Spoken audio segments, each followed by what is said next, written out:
কোনো ব্যথা সর্বচরণ তলে রেখে মাথা। আজকে করিব গুরু শিষ্যের গান বাজনা, মাঝে মধ্যে আলোচনা। আপনারা বিচারকজন, ভাবকজন, আশিকজন বসে বসে করবেন একটু একটু বিবেচনা। কথার পৃষ্ঠে কথা, গানের পৃষ্ঠে গান, এরই নাম হচ্ছে বিচার বাউল গান। কথার পৃষ্ঠে কথা নাই, গানের পৃষ্ঠে গান নাই, ওই গানের তেমন একটা সুখ সুবিধাও নাই। ভালো লাগছে আমাদের উভয়েরই। প্রথম বন্ধনা পর্বটা শেষ হওয়ার সাথে সাথেই পালাটা শুরু হয়ে গেল। ইতিমধ্যে পালাটা কিন্তু শুরু হয়ে গেছে। হ্যাঁ, বন্ধনার পরে একটা প্রার্থনা গান করেছিলাম পালার সূত্র ধরে। আমার কিছু কথা আমার গুরুজির কাছে ছিল। আজকে যিনি গান করতেছেন, গান করবেন জনাব আনোয়ার সরকার। পালা কার ভাগে কোনটারে তো বোঝাই হয়েছে, আর বেশি খোলাসা করে বলার দরকার নাই। আমার গুরুজির কাছে কথা ছিল, দয়াল, আমাদের সমাজের মধ্যে কিছু কিছু লোক আছে যারা পাঞ্জাবি পরে, গলায় উড়না দেয়, রাস্তা দিয়ে পীরের মতো একটা ভাব ধরে ঘোরাফেরা করে। এদেরকে মানুষ ওনারা তেমন একটা ভালো কয় না। কি বলে, ওনার একটা ভেষ ধরছে। ভেষটা কিরকম? চুল রাখছে, সাদা কাপড় পরে, নামাজ পড়ে না, নামে কয় পীর।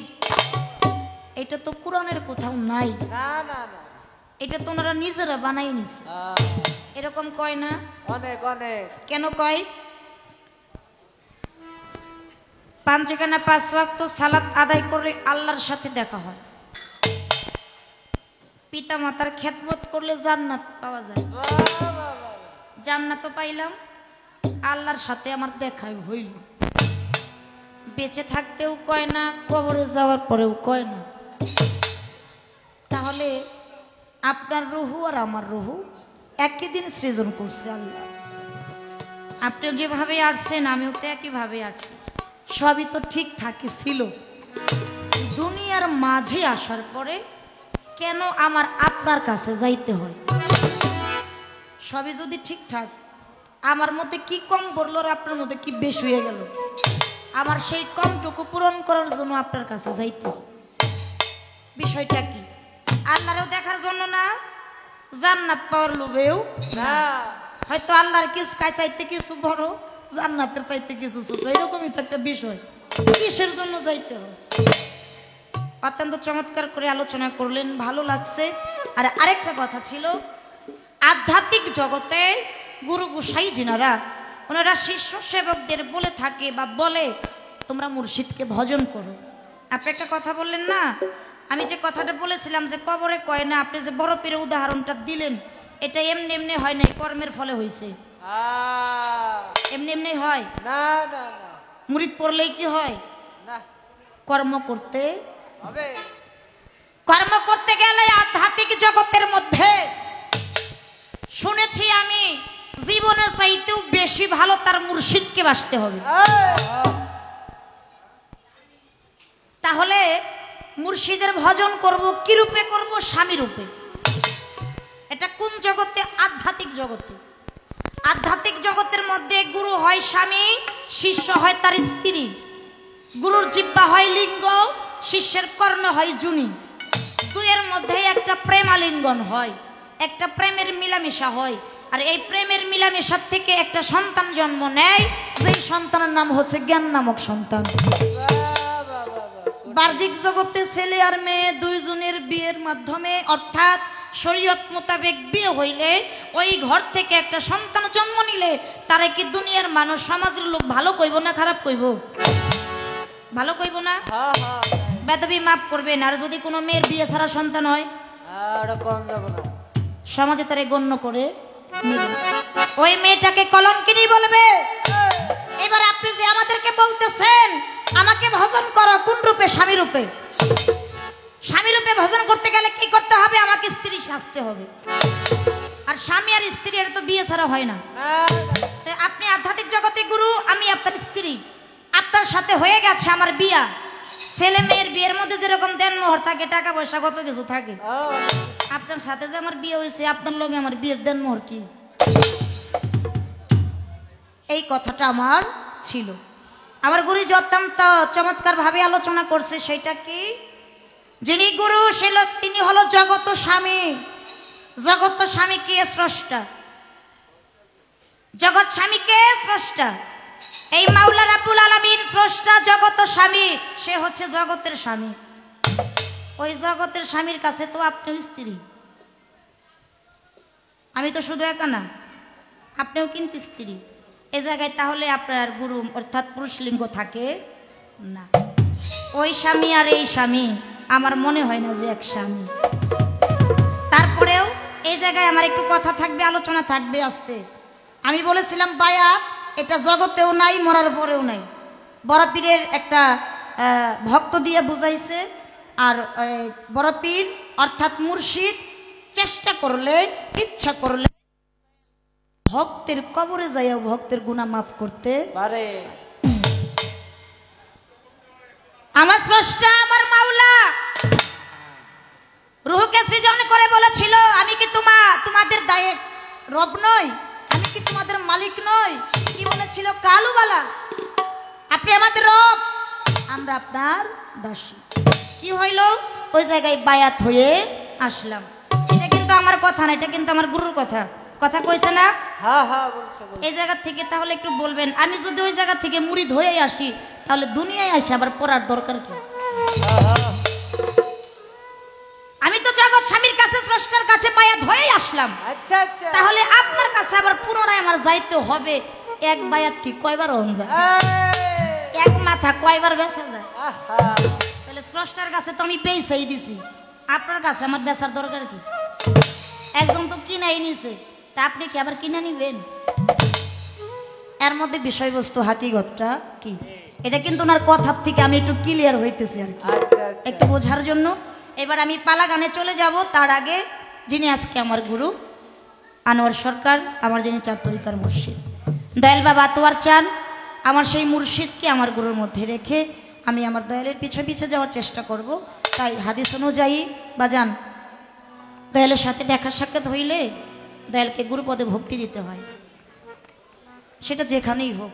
কিন্তু ডিজিটাল বাংলাদেশ তো এটা এখন আর আমরা করি না, সব কিছুই উপরে উপরে শেষ করে দেই। তো আমি ওইদিকে যাব না। আমার যিনি গুরু, আমার গুরুচরণে গুরুপদে একটা ভক্তি দিয়ে কিছু সম্মান করে আমি আমার কর্তব্যটা করে তারপর পালা গানে চলে যাব। ধন্যবাদ।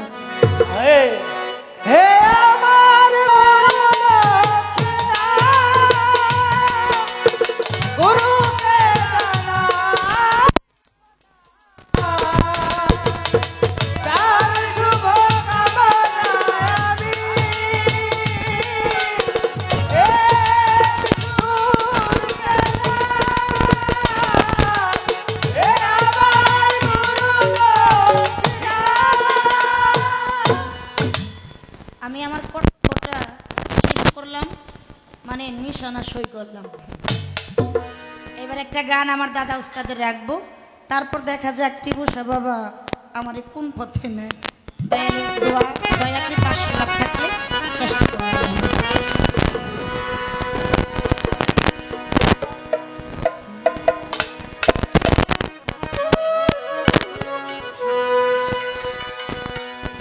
কোন শব্দে হয় আল্লাহ নবী, কোন শব্দে আদম মাতা, কোন শব্দে হয় আল্লাহ নবী, কোন শব্দে আদম মাতা, কোন শব্দে হয় আল্লাহ নবী, কোন শব্দে আদম মাতা। এক ঠিকানায় দাও পরিচয়, তিনি জনার দয়াল গো। এক ঠিকানায় দাও পরিচয়, তিনি জনার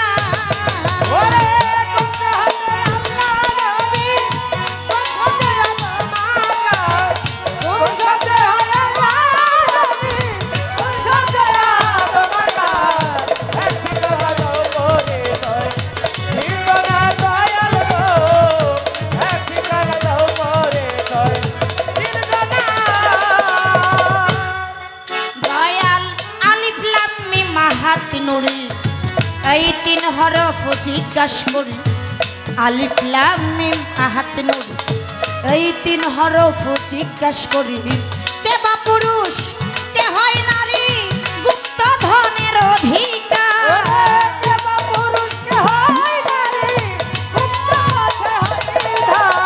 এই কে বা পুরুষ কে হয় নারী গুপ্ত ধনের অধিকার এক ঠিকানায় দাও পরিচয় তিনি জনার দয়াল গো এক ঠিকানায় দাও পরিচয় তিনি জনার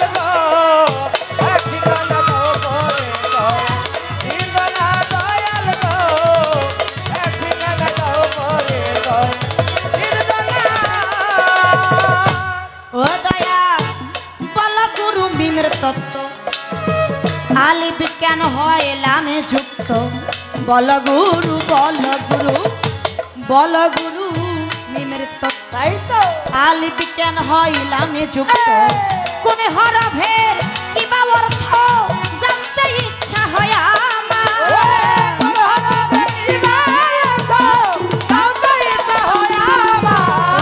কোন হরফের কি বা অর্থ জানতে ইচ্ছা হয় আমার এক ঠিকানায় দাও পরিচয় তিনি জনার দয়াল গো এক ঠিকানায় দাও পরিচয় তিনি জনার ও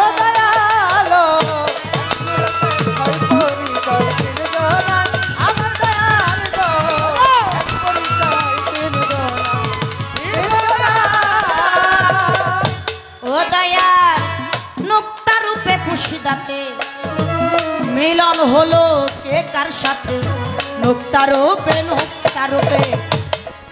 রূপে খুশিদাতে মিলন হলো কে কার সাথে সুশীলে কয় কোন হরফে গরিল ও যদি ভান্ডার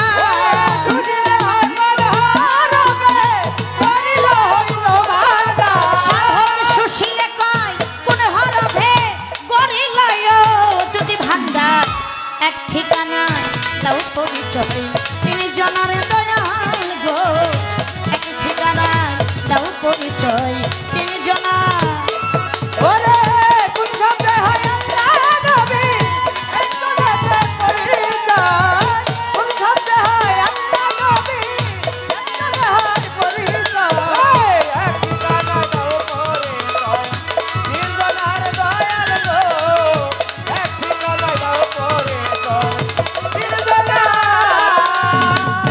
কোন শব্দে হয় আল্লাহ নবী কোন শব্দে আদম আকর এক ঠিকানায় দাও পরিচয় তিন জনার আলিফ লাম মিম হাতে নুরি এই তিন হরফ জিজ্ঞেস করি বেদবি মাফ করবেন দয়ালের কাছে কোনো কথা জিজ্ঞেস করাটা চলে না এটা আমার জন্য অপরাধ কিন্তু কবি ছন্দের সাথে মিল রেখে এই ছন্দটা বলেছে আলিফ লাম মিম হাতে নুরি এই তিন হরফ জিজ্ঞেস করি এই তিন হরফের কে বা পুরুষ কে হয় নারী গুপ্ত ধনের অধিকার বল গুরু মিমের তত্ত্ব আলিফ কেন হয় লামে যুক্ত কোন হরফের কি বা অর্থ জানতে ইচ্ছা হয় আমার নুক্তা হ্যাঁ ছোট সময় মক্তবে পড়তে গেলে হুজুররা পড়াইতো আলিফ খালি বার নিছে এক নুক্তা না সাউন্ড একটু কম নুক্তাটা দেখতে কিন্তু একেবারে ছোট একেবারে ক্ষুদ্রতম কিনা কিন্তু এই ছোটর মধ্যেও এই ক্ষুদ্রতমের মধ্যেও অনেক হাকিগত লুকিয়ে আছে এটা আমি জানি না এটা আমি বুঝি না আমার বোঝার সাধ্য নাই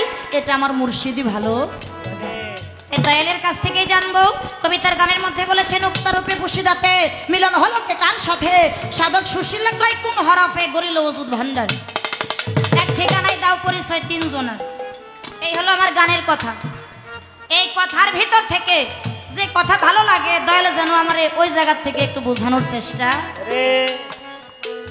এবার মৌখিক ভাবে বলি একটা গান করলেন গানের মধ্যে শুনতে পারলাম 18 মুকামের মধ্যে সাই কত মুকাম 18 মুকাম 18টা মুকাম 12টা স্টেশন পা থেকে মাথার তালি পর্যন্ত পুরাটা মানব দেহে ফরিদপুরের ফকির আবুল সরকারের একটা গান আছে যাহা সে বিশ্ব ব্রহ্মাণ্ডে তাহা সে মানব ভাণ্ডে শুধাই তোমার কাছে দয়াল শনিবারও আসে অর্থাৎ উনি বললেন এই বিশ্ব ব্রহ্মাণ্ডের মধ্যে যাহা আছে তার সবই কিছু এই দেহের মধ্যে আছে এই পৃথিবীর চাইতে অনেক কিছু বেশি আছে যদি কেউ খুঁজে বের করতে পারে আর সাধুগুরুর মুখে শুনি সেই বেশিটুকু খোঁজার জন্য, চেনাকে চেনার জন্য, অজানাকে জানার জন্যই নাকি একজন কামিল মুর্শিদের কাছে যাইতে।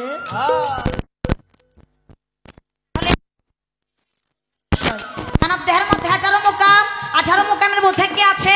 আমার মাওলা আছে। এটা কে বলেছে? আমার গুরুজি বলে গেল। 18টা মুকাম, 12টা স্টেশন। এই 18 মুকাম বাদ দিয়ে, 12টা স্টেশন বাদ দিয়ে বাতেনি 2টা মুকাম আছে। এই বাতেনি 2টা মুকাম একান্তই একটা গুরুর মুকাম, একটা শিষ্যের মুকাম। শিষ্য ইচ্ছা করলেই গুরু মুকামে যাইতে পারে, কিন্তু গুরু ইচ্ছা করলে শিষ্যের মুকামে আসতে পারে না। তখনই আসতে পারে যখন দয়াল একটা কর্ম করে। ওই কর্ম যতক্ষণ পর্যন্ত না করবে ততক্ষণ পর্যন্ত শিষ্যের মুকামে আসতে পারবে না। এটা মানব দেহের মধ্যে আছে। আমার একটু জানার বিষয়, একটু বুঝার বিষয়। 18 মুকাম, 12টা স্টেশন, এহা বাদ রেখে এই যে বাতেনি 2টা মুকাম, এই 2টা মুকামের নাম কি? আর যিনি গুরু উনি যেখানে যার লাগে সবই কিছু করেই কিন্তু গুরু হইছে। এখন শিষ্যের মুকামে যাইতে গেলে ওনার একটা কর্ম করতে হয়। এই কর্মটা কি? ইহার বিষয়বস্তুটা এটা ওনার গানের থেকে কথা। এইবার কি কমু আসতে কথা তো শুধু বাইরে আসে। বলেন বলেন। আজকে মহাজন কথার মধ্যে কইছে না, কয় পাগলার নাও ঢুলাইস না, কয় মরে কইরা দিল। কিছু কিছু কি আর বলবো, কিছু কিছু শিল্পীদের সাথে গান করলে ভালো লাগে না, কথা কইতেই মন চায় না। বলেন। আবার কিছু কিছু শিল্পীর সাথে গান করলে কথার ফুরায় না, শুধু জানতে ইচ্ছে করে। কেননা যে জায়গায় কথা ঠিক ওই জায়গায় আলোচনা। ভালো লাগতেছে সেই জায়গা থেকে আমি আরেকটু কথা রাখবো, আরেকটু আলোচনা থাকবে। দয়াল, আল কোরআন কত হরফে? 30 হরফে। দেল কোরআন হচ্ছে 40 হরফে। এটা কিন্তু আমি জানি না, সাধুগুরুর মুখে শুনছি। আল কোরআন হলো 30 হরফে, দেল কোরআন হচ্ছে 40 হরফে।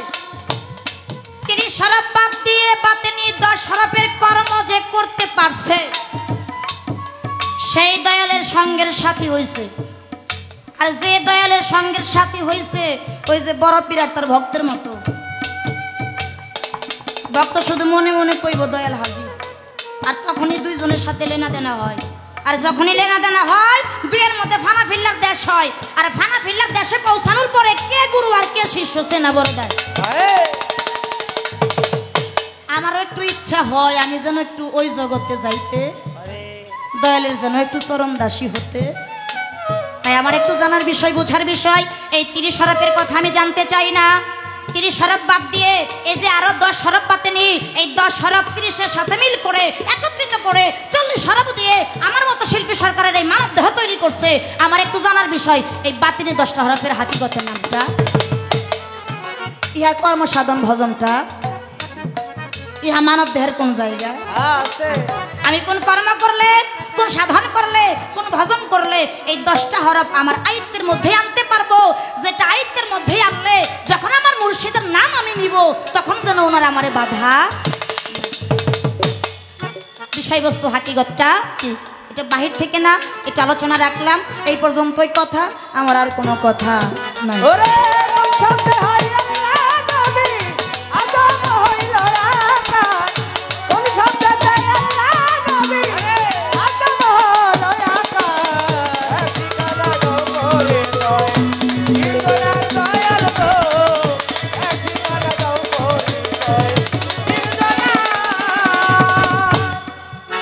যে কথা, যে আলোচনা, আমার দয়ালের মনটা যে জায়গা থেকে একটু নরম হয়। কারণ জোরাজুরি আমি করি না, জোরের মধ্যে কোনো কিছু নাই। এই জন্য একটা গানের মধ্যে আছে না, জোর করিয়া বুঝতে গেলে তার ঘটে মরণ জ্বালা। জোর করিয়া বুঝতে গেলে তার ঘটে মরণ জ্বালা। কে বুঝিতে পারে আমার টিপু শাহ বাবার খেলা, আমার গণিশা বাবার খেলা। কে বুঝিতে পারে আমার শাহালি বাবার খেলা, আমার আনোয়ার চাঁদের খেলা। আমার জোরাজুরির দরকার নেই, আপনার মনটা যে জায়গা থেকে নরম হয় একটু ওই জায়গা থেকে বোঝানোর চেষ্টা করেন, বিশেষ করে আমারে, আমি তো কোনো কিছু বুঝি না, আমার একটু বুঝাইন। এই পর্যন্তই কথা ধরো। ওরে কোন ছাত্রে হয় আল্লাহ নবী আদম হইল আকা কোন ছাত্রে হয় আল্লাহ নবী আদম হইল আকা এক ঠিকানা দাও করে দাও নিন্দনা দয়াল গো এক ঠিকানা দাও করে দাও নিন্দনা ও কোন শব্দে হয় আল্লাহ নবী, কোন শব্দে আদম মাতা, কোন ছাত্রে হয় আল্লাহ নবী আদম হইল আকা কোন শব্দে হয় আল্লাহ নবী, কোন শব্দে আদম মাতা। এক ঠিকানায় দাও পরিচয় তিনি জগৎ দয়াল গো, এক ঠিকানায় দাও পরিচয় তিনি জগৎ দয়াল গো, এক ঠিকানায় দাও পরিচয় তেরি জনা।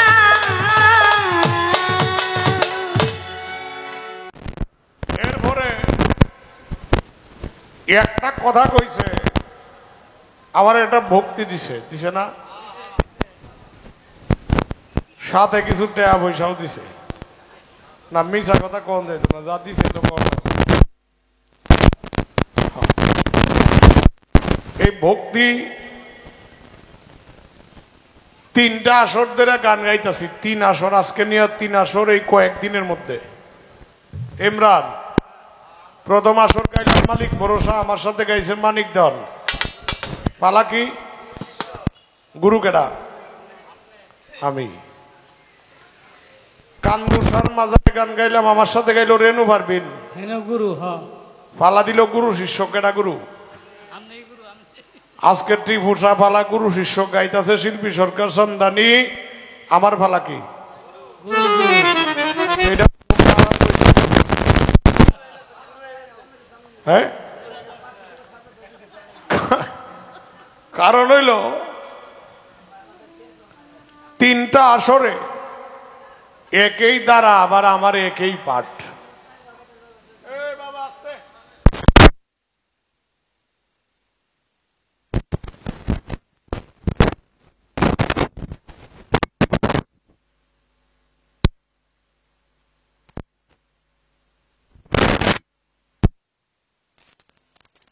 কেন ব্যতিক্রমটা আপনাদের জানার দরকার আছে না নাই? ব্যতিক্রমটা হইল এই জায়গায় শিষ্যকে উপদেশ দেওয়া যায়, কিন্তু আজকের শিষ্য বাড়তি আছে। এর কারণ কি জানেন? আমি কইছিলাম যে তোমার মহারানা তোমার মতো একটা গায়ক বানায় এত সুন্দর গান গাও, এছাড়া আর কিছু দেওয়ার মতো তোমাকে নাই। কয় তিনি হলেন স্রষ্টা, তিনি হলেন স্বামী, কিন্তু এই কয় তিনি তো আমনেরও স্বামী। শরীয়ত সরকারকে জিগাই ওই কথাটা মিথ্যা যেটা কইছ।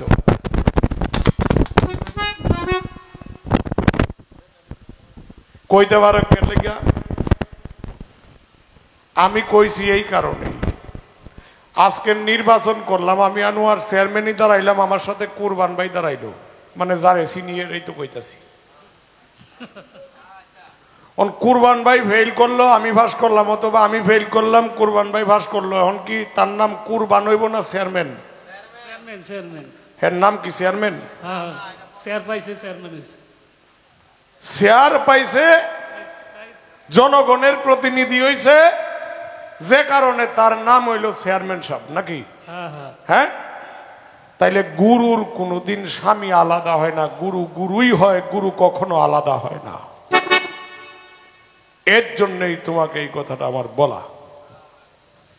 এক ঝামেলা শেষ করলাম কি, শেখ সাদি রহমতুল্লাহ আলাই বলছেন, हमसे मुर्शिद ते खुदा नहीं, हमसे मुर्शिद ते खुदार ते ही जुदा नहीं। মুর্শিদ আল্লাহ না, আবার আল্লাহর চাইতে খুব বেশি দূরেও না। আমার নাম কি? আমার অরিজিনাল নাম কি? আনোয়ার নাকি? আজকে কি আমারে কইছে আনোয়ারের কাছে জিজ্ঞাসা? না না, কার কাছে? গুরুর কাছে। গুরুর কাছে। তাইলে গুরু আনোয়ার না। আমি আশা করব আপনি একজন ভালো সম্মানী গায়কের সন্তান, কথাগুলি একটু দেখে শুনে বলতে হবে।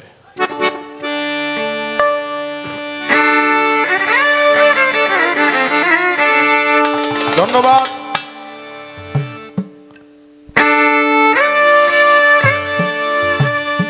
ওরে বেদ বেদান্ত শাস্ত্র গ্রন্থ ধর্ম বাক্য কুরআন কানি, ছিল না আসমান জমিন আগুন মাটি হাওয়া পানি।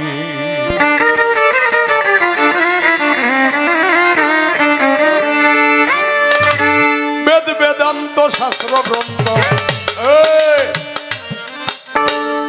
বেদ বেদান্ত শাস্ত্র গ্রন্থ ধর্ম বাক্য কুরআন কানি, ছিল না আসমান জমিন আগুন মাটি হাওয়া পানি, ছিল না আসমান জমিন আগুন মাটি হাওয়া পানি।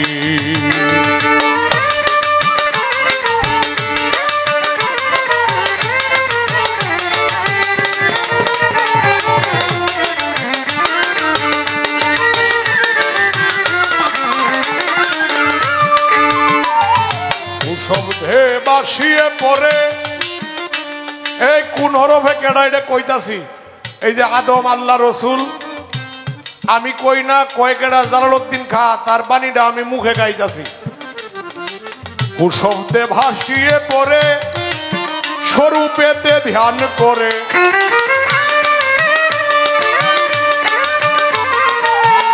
শব্দে ভাসিয়ে পড়ে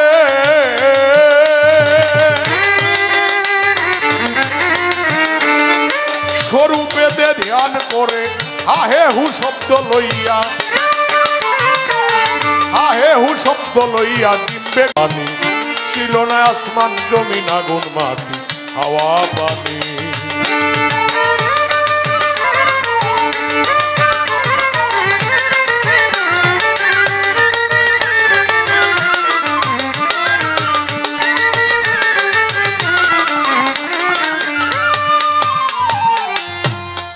শব্দে ভাসিয়ে পড়ে স্বরূপেতে ধ্যান করে, হা হে হু শব্দ লইয়া ডিম্বে গোপন হয় রাব্বানি, ছিল না আসমান জমিন আগুন মাটি হাওয়া পানি। যখন কিছুই ছিল না, আমার আল্লাহ ছিল গুপ্ত ধন আকারে। খারাপ লাগে আপনাদের? আল্লাহ গুপ্ত ধন আকারে থেকে অন্ধকার দ্বন্দ্বকার কুয়াকার জলাকার অন্ধকারে একটি শব্দের উৎপত্তি হলো, সেটা হলো হু। হুতে হলো আলিফ। 30,000 বছর পর্যন্ত, কয় হাজার বছর? 30,000 বছর পর্যন্ত সেই হরফ ঘুরতে ঘুরতে ঘুরতে ঘুরতে দ্বন্দ্বকারে উৎপত্তি হলো হে। হেতে হলো নূর মোহাম্মদ, হের বর্ণ হইল মিম। শব্দ হলো 30,000 বছর পর্যন্ত ঘুরতে ঘুরতে আবার একটি শব্দের উৎপত্তি হলো, যে শব্দের নাম হলো হা। হাতে হলো আদম, আদমের বর্ণ হলো লাম। আলিফ লাম মিম। সূরা বাকারার প্রথম হরফ কি? আলিফ লাম মিম। কুরআন শরীফের সর্বপ্রথম সূরার নাম কি একটু বলেন তো? এই আস্তে। কুরআন শরীফের সর্বপ্রথম সূরা কি? ফাতিহা। কুরআন শরীফের সর্বপ্রথম সূরা না, কুরআন শরীফ হইল সর্বপ্রথম ফাতিহা পড়তে হয়। ফাতিহাকে উম্মুল কুরআন হিসাবে গণ্য করা হয়েছে। ফাতিহা হইল কুরআন শরীফের মা। আর কুরআনের সর্বপ্রথম সূরার নাম হলো সূরা আল বাকারা।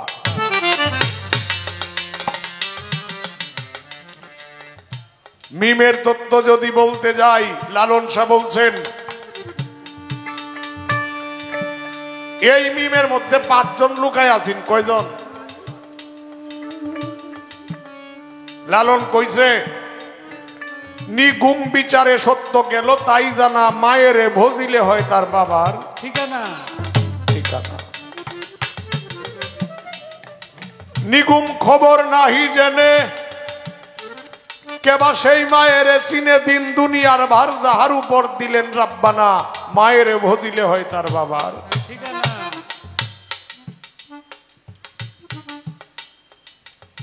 পুরুষ পড়ুয়ার দিগার অঙ্গে ছিল প্রকৃতি, তার প্রকৃতি প্রকৃতি সংসার সৃষ্টির সবজনা, মায়েরে ভজিলে হয় তার বাবার ঠিকানা।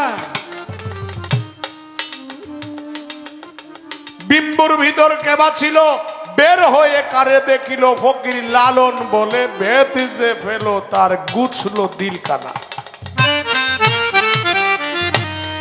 এর জন্যই আল্লাহ রসুল আর হইল আদম। এর জন্যই বাবা 3 জন এক জায়গায় ছিল। জালালউদ্দিন খাঁ সাহেব বলছেন হুশব্দে বা শিয়ে পড়ে স্বরূপেতে ধ্যান করে, হা হে হু শব্দ লইয়া ডিম্বে গোপন হয় রাব্বানি, ছিল না আসমান জমিন আগুন মাটি হাওয়া পানি। ওরে নির্বিকল্প নিরাকারে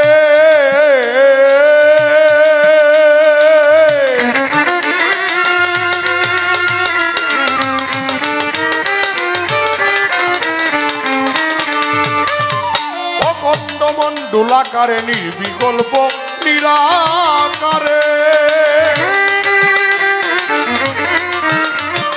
অখণ্ড মণ্ডলাকারে চঞ্চল প্রভু একা ছিল, চঞ্চল প্রভু একা ছিল, ছিল না কেউ তার সঙ্গিনী, ছিল না আসমান জমিন আগুন মাটি হাওয়া পানি, ছিল না আসমান জমিন আগুন মাটি হাওয়া পানি।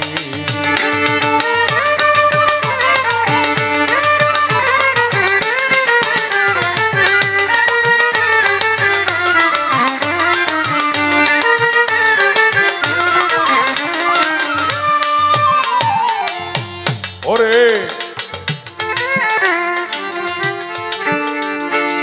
শব্দে আপনি হাত, এই যে হেতে নূর মোহাম্মদ হুশব্দে আদম বনিয়া হাত, হে শব্দে নূর মোহাম্মদ হাতে আদম বুনিয়াদ, হাতে আদম বুনিয়াদ। জালালউদ্দিন বলে বাণী, ছিল না আসমান জমিন আগুন মাটি হাওয়া পানি, ছিল না আসমান জমিন আগুন মাটি হাওয়া পানি।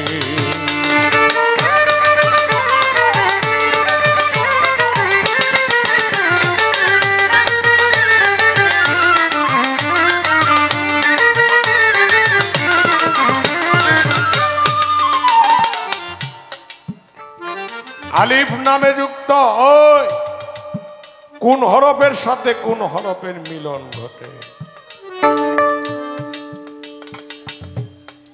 বাবা এটা কথায় আছে,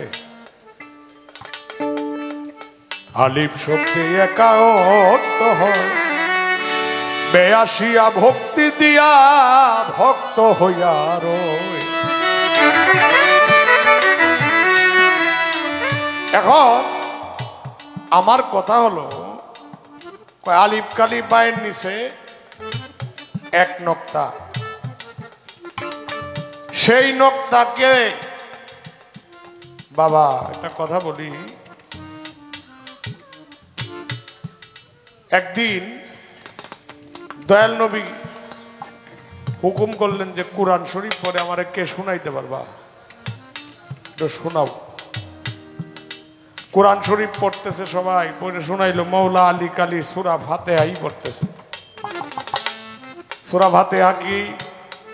আলহামদুলিল্লাহি রাব্বিল আলামিনির রহমানির রহিম মালিকি ইয়াউমিদ্দিন ইয়াকা না'বুদু ওয়া ইয়াকা নাস্তাঈন ইহদিনাস সিরাতাল মুস্তাকিম সিরাতাল লাযিনা আন'আমতা আলাইহিম গায়রিল মাগদুবি আলাইহিম ওয়ালাদ-দাল্লিন।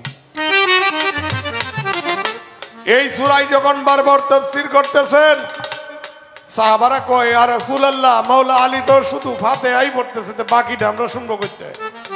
মাওলা আলী বলতেছে, এই সূরা ফাতিহার সারাংশ জানো? সূরা ফাতিহার সারাংশ হলো বিসমিল্লাহির রহমানির রহিম। বিসমিল্লাহির রহমানির রহিমের সারাংশ হলো আলিফের পরে যে বে হরফ, আর বে হরফের সারাংশ হলো নক্তা, আর সেই নক্তাটাই ছিলাম আমি মাওলা আলী।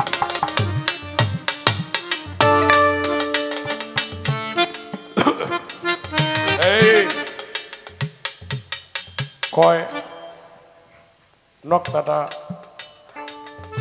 আলিফের সাথে মিলন হয় কোন হরফ, আলিফের সঙ্গে মিলন হয়েছিল কি মিম আর আলিফ। যেখানে বলা হয়েছে, এটি কথায় আছে, জলে বিম্ব আকারে ভাসে পড়ুয়ারে আপসে আপ শব্দ করে ধ্বনি হলো তার। কথা লক্ষ্য করবেন, আমি সংক্ষেপে জবাব দিব। ফাতেমা জননী একা ছিলেন তিনি, মাসুক চিন্তা করে যুগে অন্ধকার। আমি গানের কথা কইতাছি না, প্রশ্নের জবাব কইতাছি। ফাতেমা জননী একা ছিলেন তিনি, মাসুক চিন্তা করে যুগে অন্ধকার। গর্বে লইল জনম একটি সুরত আদম, এক হইতে তিনজন।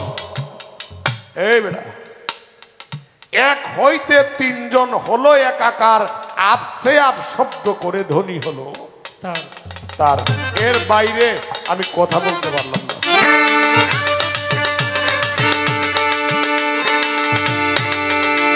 ও বেদ বেদান্ত শাস্ত্র গ্রন্থ, বেদ বেদান্ত শাস্ত্র গ্রন্থ, ধর্ম বাক্য কোরআন কানি, ছিল নাই আসমান জমিন আগুন মানি হাওয়া পানি, ছিল নাই আসমান জমিন আগুন মানি হাওয়া পানি।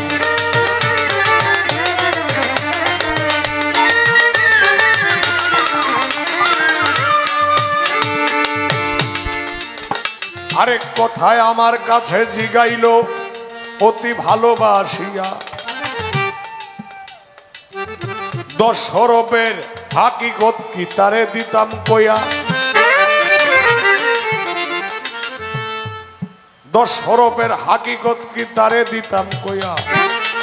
আবার গুরুর একটি মুকাম আছে, এই মুকামের মধ্যে গুরু থাকে, আর এই মুকামের সঙ্গে আরেকটি মুকাম আছে, সেটা হলো শিষ্যের মুকাম। গুরু একটি কর্ম করে শিষ্যের মুকামে আসতে হয় নাকি?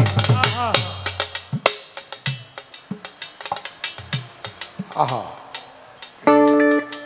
মুকামটা কি? আসেন, গুরুর কর্ম শিষ্যে, শিষ্যের মুকাম। আমি বলতে চাই, অস্তে শিষ্য আর ভক্ত বাবা এক জিনিস না। শিষ্য আর ভক্ত এক জিনিস না। একটু কথা বললে আপনারা বিরক্ত হইতেছেন বাবারা, কারণ আমারে যে পালা দিছে এটা কথা কোয়ারই পালা, কিছু করার নেই। কি লালন শাহ গুরু ছিলেন সিরাজ শাহী।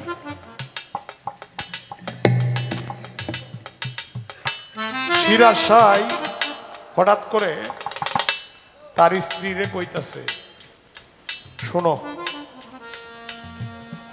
লালন তো আসবে আমার বাড়িতে, আমি থাকবো না, তুমি একটা কাজ করো, লালন আসলে লালন রে তোমার নিজ হাতে গোসল করায়ও, গোসল করায়া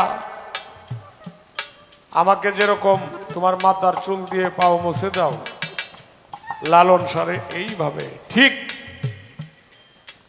আদর করবা। তখন সিরাজ শাহর স্ত্রী বলে, বাবা কি বলেন? লালন তো আমার বাবা, লালন তো আমার সন্তান।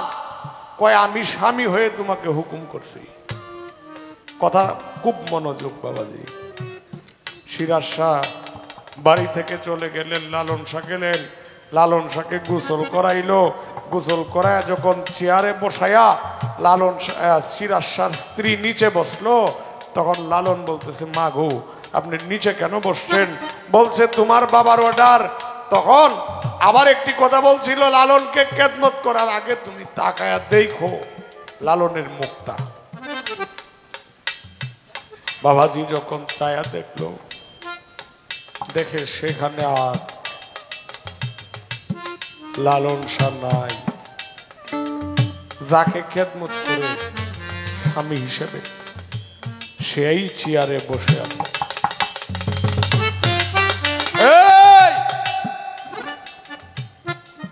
এইরকম ভক্ত যদি হয়, তবে গুরু হইয়াও ভক্তকে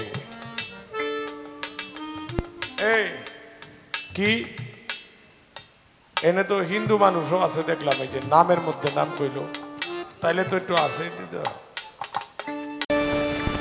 পিঞ্জর হতে উড়ে গিয়া, পিঞ্জর হতে উড়ে গিয়া ঘুরে আবার আসতে পারে মানুষ বলি তারে, মানুষ বলি তারে।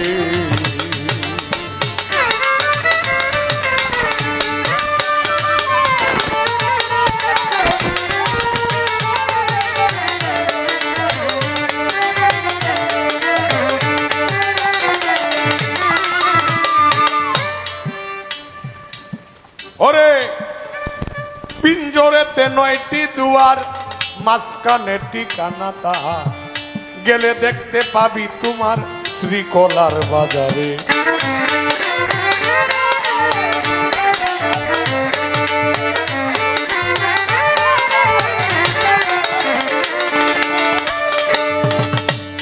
পিঞ্জরেতে 9টি দুয়ার, মাঝখানে ঠিকানা তাহার, গেলে দেখতে পাবে তুমি শ্রীকলার বাজারে। এখানে একটা কলি আছে, কি কলি? সুলতান নাসিরা মুকামে জলি কফি দুইয়ের সনে, গেলে দেখতে পাবি ধ্যানে টিপু শাহ নজরে।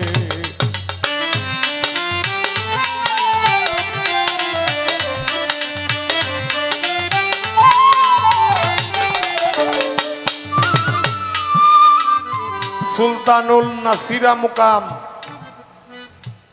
এই মুকামে একটা ভক্ত প্রবেশ করলে এখানে গিয়ে একটা রূপ দেখতে পাবে, যে রূপটা হলো দয়াল বাবা টিপু শাহর রূপ। এই আমি যে রূপের মন দিছি, আমি যে রূপে মন দিছি, এই রূপ ছাড়া আমার সামনে আর কিছু ভাসে বাবাজি। আমি বলতে চাই, যারা টিপু শাহর প্রেমে জিন্দা মরা মরে গেছেন, এই নামটা কইলে আপনাদের হৃদয়ে একটা কম্পন সৃষ্টি হয় না বাবাজি? আপনারা বলবেন, যারা ভক্ত তাদের কাছে আমার প্রশ্ন, আপনারা বলবেন, আপনারা এত কষ্ট করে বিয়া শাদী করছেন, শাড়ি ভিন্দাইছেন সুন্দর সুন্দর, কিন্তু তার নাম কইলে একটা টাকা বকশিস দেন না, টিপু শাহর নাম কইলে পকেট থেকে টাকা বাইর হয়। এটা কে লাগিয়া হুদাই হয়? তাইলে দয়াল বাবা টিপু শাহর নাম লইলে ভিতরে হৃদয়ে একটা কম্পনের সৃষ্টি হয়, যে কম্পনটায় দিব্য চোখগুলি অনেক সময় খুলে যায়। এই জন্যই কবি বলছেন, সুলতান নাসিরা মুকামে জলি কফি দুইয়ের শোনে, গেলে দেখতে পাবি ধ্যানে মুর্শিদকে নজরে। কারে দেখব? দুই সুরত, এক সুরত ধরে গুরু মূর্তি ধরে। কয়টা সুরত? দুই সুরত, এক সুরত ধরে গুরু মূর্তি ধরে, তারে দেখলে তারে মিলে ভাবিয়া জালালে বলে। এখন যদি আমি বলতে যাই, ভক্তের মুকামের নাম হলো সুলতানুল আজদারা, আর গুরুর মুকামের নাম হইল লা মুকাম। সেই লা মুকামে যদি ভক্ত প্রবেশ করে, তখন গুরু তার ভক্তর জুড়ে ভক্তি কি আসনে ভক্তকে বসাইয়া গুরু সুলতানুল আজদারা নামক মুকামে বসে ভক্তকে দিয়া গুরু তরে যায়। এটা ভক্তের মতো ভক্ত হতে হবে আর গুরুর মতো গুরু হবে। ধন্যবাদ। 10 হরফ হাকিকত কি?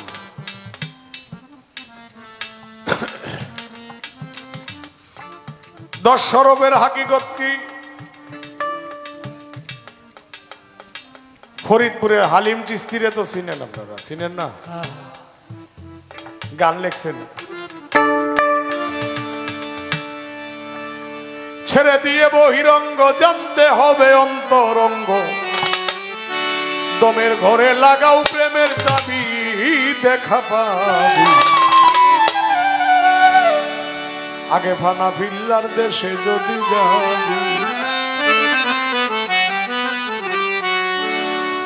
আত্মাহিয়া দু বৈঠকেতে ছুট বসিয়া কেবলা রুখেতে, আগে দালা শোনে নিরঞ্জনকে ভাবি, 9 দরজায় দিয়া তালা 1 দরজা রাখো খোলা, এই দরজায় মিলবে প্রেমের ছবি রে দেখা পাবি।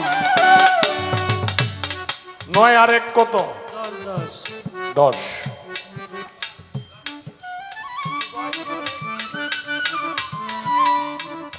9 আর 1 10। সেই 10 হরফে হাকিকত ছাড়া কিছু হবে না। কিন্তু 10 হরফের হাকিকত করতে গেলে আরো 3টা সন্ধান জানতে হবে। কয়টা সন্ধান? 3টা সন্ধান। কি 3টা সন্ধান?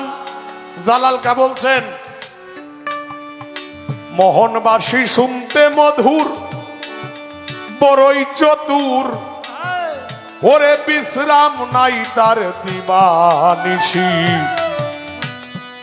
ত্রিবেণীর ঘাটের এমন বসে একজন বাজায় একটা ভাবের বাঁশি,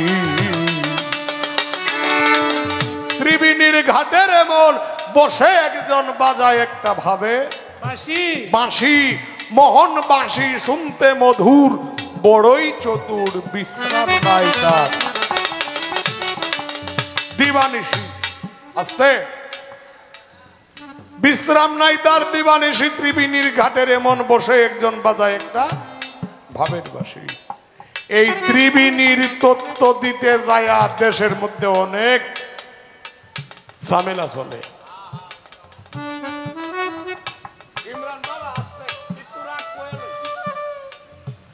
ত্রিবেণীর তত্ত্ব দিতে যায়া অনেক বিপদ দেশের মধ্যে আইছে। কি বিপদ? ত্রিবেণীর তত্ত্ব উল্টা পাল্টা দিয়ে আজকে ফকিরদের দশা খারাপ। কিভাবে দেয় জানেন? আহা রে, কয় ত্রিবেণীর ঘাট যে অবস্থায় যেহানে কয়, আমি তার পক্ষে, আমি তার বিপক্ষে বলি নাউজুবিল্লাহ। লালন শাহ বলছেন, উপর নিচে সারি সারি 9.5 দরজা তারি, লালন কই যেতে পারি কোন দরজা খুলে ঘরে, ধন্য ধন্য বলি তারে বেঁধেছ এমনি ঘর, আহাপুর শূন্যের উপর পোছতা করে, ধন্য ধন্য বলি তারে।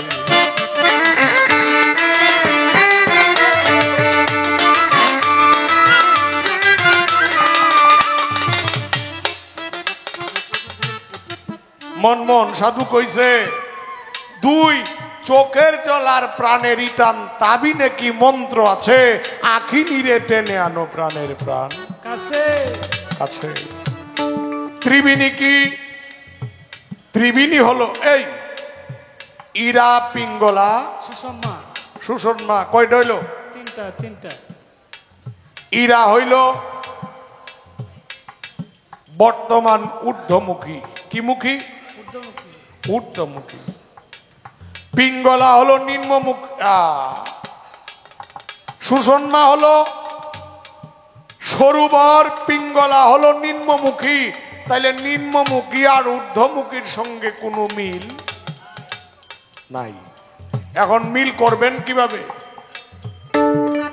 মিল করতে লালন শাহ একটা গানের মধ্যে কইয়া দিছে খুব সুন্দর করে। কি কইছে?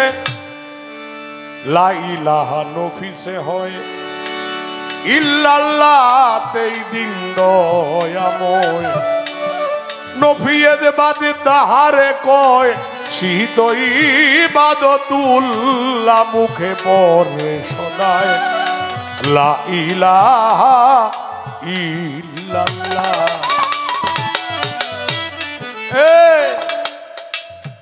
লা ইলাহা নফিসে হয়, এই হলি বাপ কমবে আরো, ইল্লাল্লাহতেই দিন দয়াময়, নফিয়েজ বাদ তাহারে কয় শীত ইবাদতুল্লাহ, মুখে পড়ে সদায় লা ইলাহা ইল্লাল্লাহ। ইল্লাল্লাহ। কি করতে হবে? জিকিরের সাহায্যে আপনার কলবের একটা মুখ আছে, সেই মুখটা যখন খুলে যাবে তখন আপনি ইরার মুখ হলো ঊর্ধ্বমুখী, তা জিকিরের সাহায্যে নিম্নমুখী হয়ে যাবে, নিম্নমুখী হয়ে পিঙ্গলা হয়ে যাবে ঊর্ধ্বমুখী। তখন নিম্নমুখীর সাথে ঊর্ধ্বমুখীর সাথে সম্পর্ক করার জন্য সুষমার মুখটা ওই পাশেও ছিদ্র, ওই পাশেও ছিদ্র, সরুবর। সেই সুষমার ছিদ্র ধারা মণিচন্দ্র উপরে উঠানোর আগে 10 হরফের সন্ধান পাওয়া যাবে না। এই কারণে বলছে পিঞ্জর হতে উড়ে গিয়া ঘুরে আবার আসতে পারে, প্রেমের মানুষ বলি তারে তারে। আচ্ছা, 1 10 1 11 নাকি? 1 বাদ দিলে কত তাই? কত? 10। 1 বাদ দিলে 1। একটা ইশারা দিলাম, 2 নাই।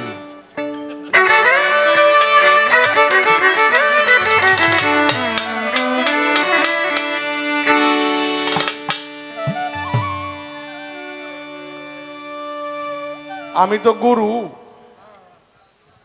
একটা গান গাইছে টিপু সাহ বাবার নামে, তা আমার তো সারা রাত্র উপদেশ দেওয়া হইলো কাজ। বুঝতে তো এটা অনেক শিল্পীরা কয় কি জানেন, যখন বিচ্ছেদ গাইতো মন্ডায় চায় তখন কয় গুরুরও গুরু আছে। এটা কিন্তু আসলেই মিছা কথা। গুরুর গুরু আছে, কিন্তু অভিনয়ের নেওয়ার পরে গুরুর আর কোনো গুরু থাকে না। এই কারণে মিছা কথার ব্যবসা আমার কাছে নাই।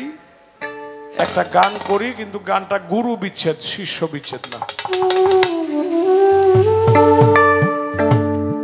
ওরে ভাবেরি মোরা ভবে মইরাছে যারা, টিপু সারে লইয়া তারা মারলো উরা, মরলে না রে টিপু সার ভাবেরি মোরা তোরা, মরলে না রে গুরুর প্রেমের মোরা।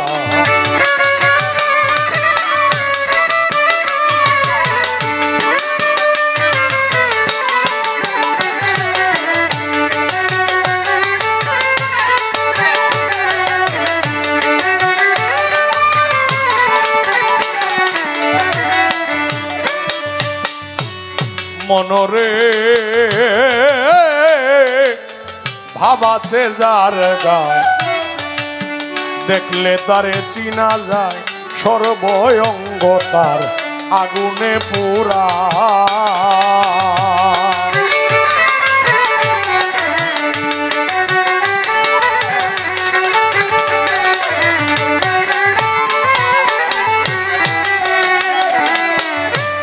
হায়রে ভাবাছে যার গায়, দেখলে চিনা যায়, সর্বঙ্গ তার আগুনে পুরা। ও তারা যারা লাপনে ভাসে 2 নয়নে,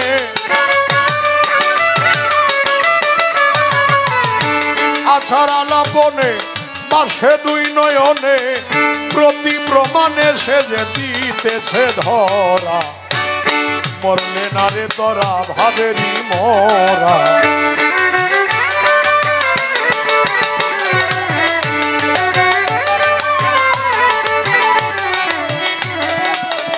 অস্তে ভাব আছে যার গায়ে দেখলেই চিনা যায় সারা অঙ্গ তার আগুনে পুরা পুরা পুরা কয় পাঞ্জাবি পইরা এই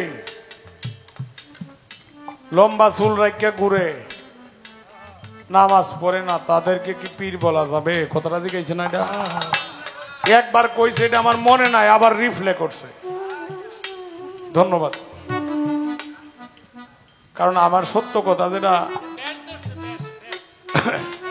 যারা ভেষ ধরে ঘুরে তাদের কি নামাজ পড়ে না এই সম্বন্ধে মন্তব্য কি এই সম্বন্ধে জালালকা একটা মন্তব্য করছে কি জানো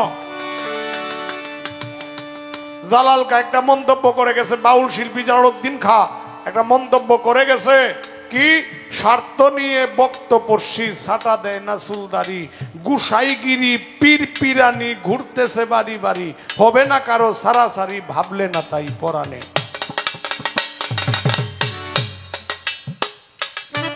আমি আনোয়ার রে কিরম দেখা যায় কি গো এই আগে বুঝি নিজেরটাই কই নিজের মন্দ আগে কই পাগড়ি আছে পাঞ্জাবি আছে মুন্না আছে ওড়না আছে সাদা লুঙ্গি আছে কত কিছুই চশমা আছে চশমা আরে হেডে তো আছে আচ্ছা দেখতে তো মোটামুটি হিসাবের মতোই এখন যদি আমারে কেউ ভিড় কয় এটা ভুল হইতো না কারণ আমি তো মাল শূন্য মানুষ কিছুই নাই এই রাখ এই যে তুমি ভক্তি দিছ এই ভক্তির টাকাটা আমি রাইকা দিছি কিন্তু বিট কেসে আপনারা লক্ষ্য করছেন আর আপনারা যে বকশিস দিছেন এই টাকা আমার পকেটে আছে বিট কেসে রাখার উদ্দেশ্য কি জানেন আমি গুরু শিষ্য নিয়ে যা ভক্তি পাইয়া যে টাকাগুলি পাই এই টাকাগুলি আমার পিসাব হযরত শাহ সুফি সৈয়দ মাওলানা নঈমুল কুদ্দুস আকবরী রসুলুল্লাহর 31তম আওলাদ হাওলাপুর দরবার শরীফ আমার মুর্শিদ উনাকে আমি এই টাকাটা বুঝাইয়া দেয়া দেই কারণ ভক্তির টাকা নেওয়ার মতো ক্ষমতা আমার নাই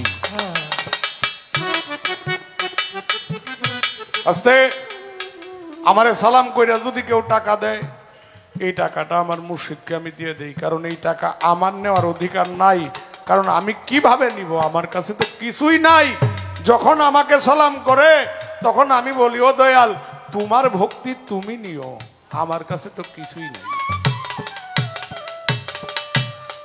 তবে বাবাজি আপনারা বিরক্ত হইতেছেন কি বলছে ভাব আছে যার গায়ে দেখলেই চিনা যায় সর্বঙ্গ তার আগুনে পোড়া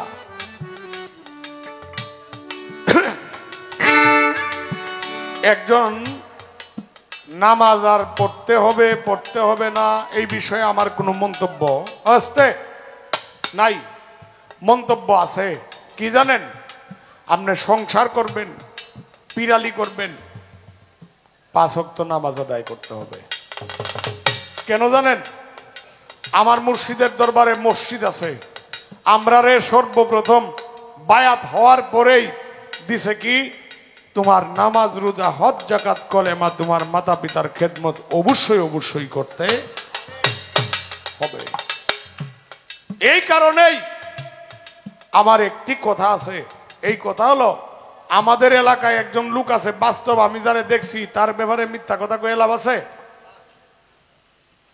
ময়মনসিংহ ইউনিভার্সিটি ছিলেন আপনারা যারা কৃষি নিয়ে পড়তে চায় তারা কিন্তু ময়মনসিংহ যাইতে হয় নাকি মিশানা সত্য কৃষি ভার্সিটি সারা বাংলাদেশে একটা না দুইটা একটা এটা কোথায় ময়মনসিংহ সেই কৃষি ভার্সিটির ইংলিশ প্রফেসর থেকে আজকে সে পাগলের ভেসে একটা লুঙ্গি পইরা শীতের দিনও উদাম গরমের দিনও উদাম অর্ধেক পানির মধ্যে শুয়ে থাকে এরকম প্রমাণ আছে একজন লোক বাসে গেছে, বাসে যায় কিশোরগঞ্জ কইতাছে আমি তো বাবার সাথে দেখা হইছে, আর একজনে ময়মনসিংহ কইতাছে ধরবে আমার সাথে তো বাবা কৃষি ভার্সিটির মাঠও বয়ে রয়েছে।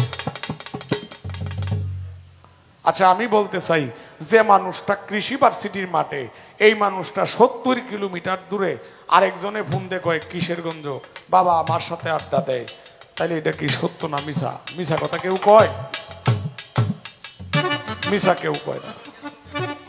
এটা কি? এটা হলো কারামত।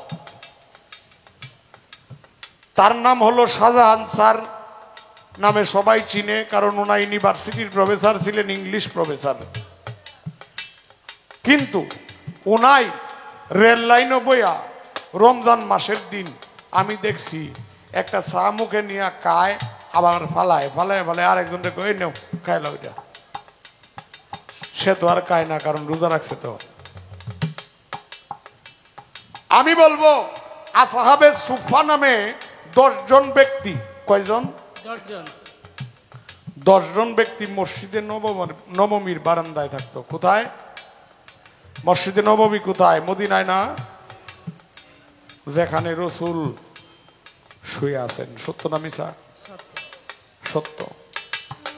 যদি সত্য হয়, মসজিদে নববীর বারান্দায় 10 জন লোক থাকতো। মাওলা আলী রসুলকে বলছিল আপনি একবার বলেন, আমরা নামাজ পড়ি সময় তারা নামাজ পড়ে না, তারা রোজা রাখে না, তাদের নখ লম্বা, দাড়ি লম্বা, পায়ের নখ লম্বা, মাথার চুল লম্বা, গোসল করে না, ওযু করে না, তারারে খাইতেও দেখছি না। কিন্তু আমার একটি কথা, এ রাসূলুল্লাহ আপনি যদি বলেন আমি মৌলা আলীর জুলফিকার দ্বারায় তাদেরকে শেষ করে দিব, কতল করে দিব। রসুল বললেন আলী, তাদের সম্পর্কে তোমার রসুল খুব ভালো জানেন। কথা শুনছেন তো? বিরক্ত হইতেছেন? তাদের সম্পর্কে তোমার রসুল খুব ভালো জানেন। এই কথা তাদেরকে বলে নাই। তারা আর যদি খিদা লাগতো, দয়াল নবীর দিকে চেয়ে থাকতো, দয়াল নবী নামাজে দাঁড়াইলে দয়াল নবীর জুতা মুবারক নিয়ে বুকের মধ্যে রাখতো, বাবাজি। আর